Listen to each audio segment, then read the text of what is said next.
Olá pessoal, sejam bem-vindos.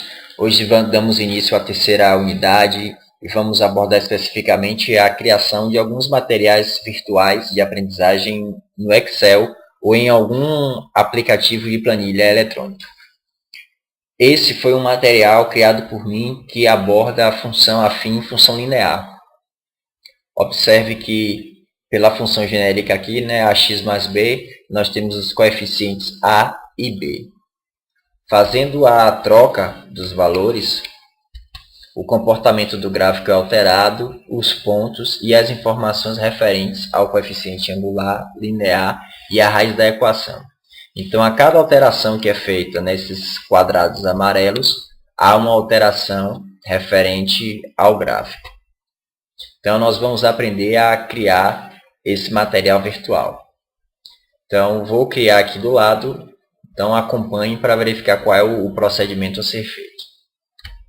Então, primeiramente, vamos colocar aqui um espaço onde vai ser colocado e alterado o valor dos coeficientes.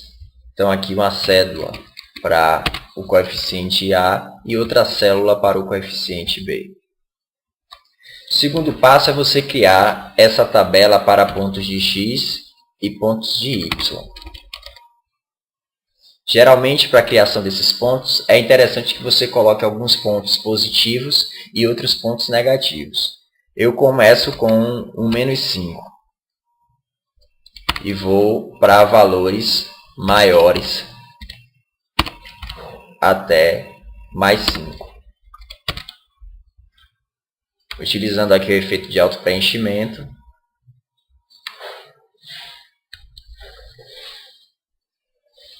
Pronto.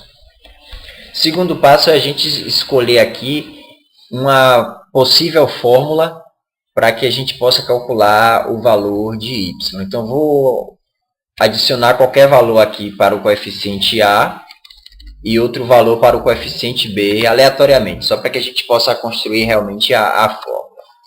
Então, nós sabemos que na função linear, nós temos que seguir essa formatação aqui, em que o coeficiente A vai multiplicar o x e vai somar com o coeficiente linear. Então, vamos fazer essa fórmula aqui. Então, igual coeficiente angular que multiplica o ponto x mais o coeficiente linear. Para que a gente possa utilizar a fórmula do autopreenchimento, observe que o coeficiente angular e linear ele devem estar fixos. Então, para fixar esses pontos, nós vamos utilizar o S-cifrão na célula que representa o coeficiente angular e na célula que representa o coeficiente linear. Então, de posse desses valores, agora a gente já pode utilizar o autopreenchimento. Para confirmar se realmente está certo, eu vou utilizar os mesmos valores da anterior para confirmar se os cálculos estão corretos. Pronto, então, observe que essa coluna deu os mesmos valores que a coluna de cá. Pronto. De posse disso, agora a gente vai construir os gráficos relacionando esses pontos x e y. Primeiramente, a gente seleciona a coluna do x, depois selecionamos a coluna do y. Vamos inserir agora um gráfico de dispersão. Então, dispersão com linhas suaves e marcadores. Pronto, então já temos aqui o nosso gráfico feito. Então, observe que ele está bem parecido com o outro. A diferença aqui são alguns níveis de formatação que foram realizados. Então, no processo de formatação, você pode deixar com que a visualização desse gráfico fique mais bonita. Pronto, de posse disso, só falta agora a gente fazer a análise de coeficiente angular, coeficiente linear e raiz da equação. Essa parte ela é alterada automaticamente quando você altera esses dados aqui. Então, como o coeficiente angular está positivo, ele nos dá a informação que o coeficiente angular é maior do que zero. Dessa forma, a função vai ser crescente.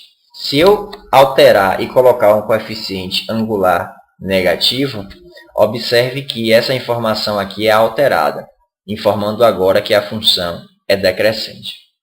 Nesse caso, no Excel, a gente utiliza a função SI para conseguir determinar essas informações.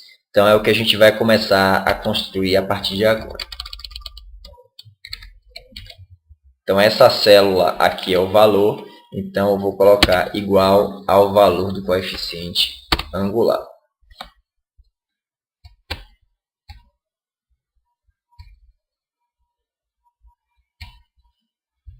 Pronto, agora existem duas hipóteses. A primeira hipótese é que o coeficiente angular seja positivo.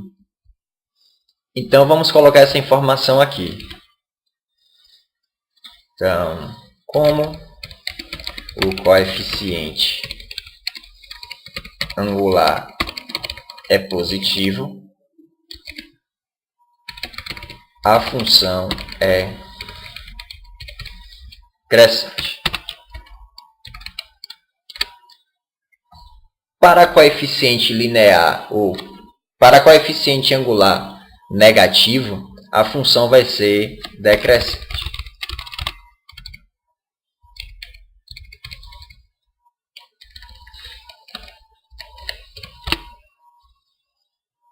Pronto, então temos aqui as duas possibilidades.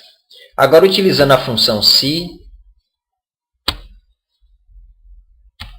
vamos fazer com que esses valores apareçam aqui do lado. Então, se essa célula L24 for maior que zero, a gente vai utilizar a informação da L27. Se for falso, L28.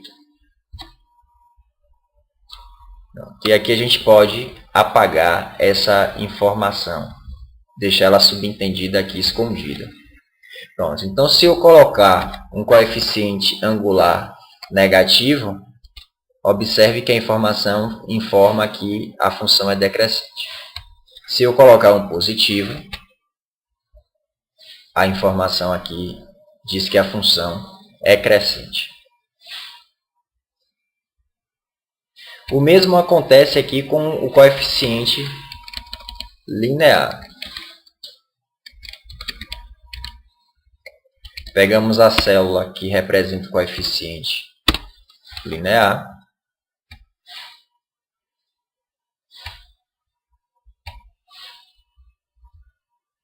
E existem duas informações referentes ao coeficiente linear.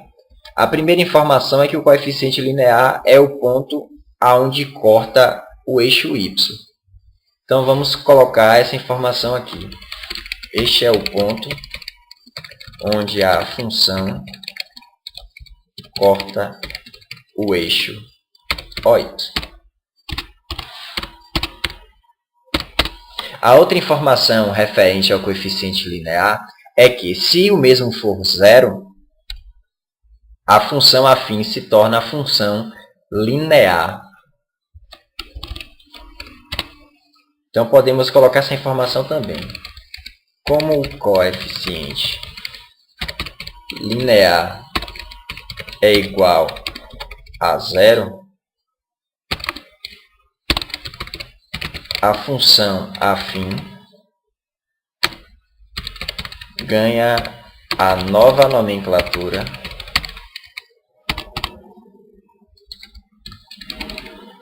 de função linear.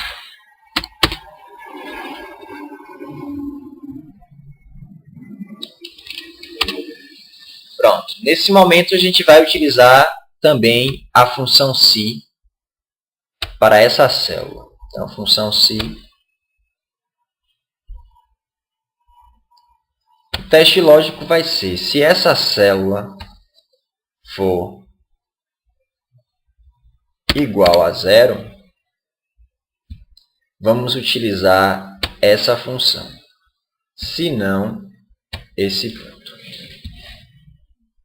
Então, 6, este é o ponto onde a função corta o eixo y. Se eu colocar o valor 0, aparece a informação, como o coeficiente linear é igual a 0, a função afim ganha nova nomenclatura de função linear. Também escondemos essa informação aqui, certo? Deixa eu consertar essa parte.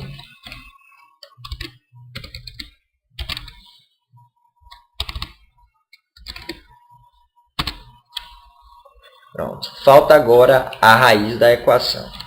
A raiz da equação é o ponto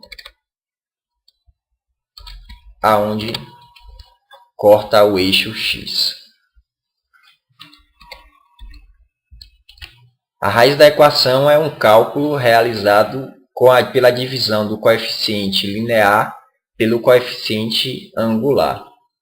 Então, é uma operação com sinal oposto do coeficiente linear dividido pelo coeficiente angular.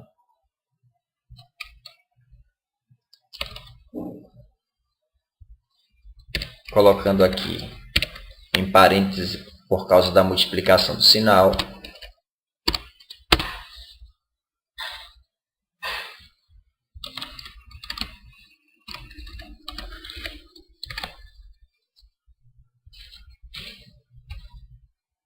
Nós temos esse valor.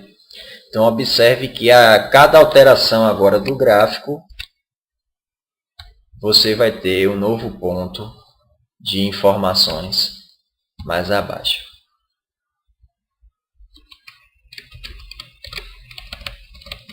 Pronto.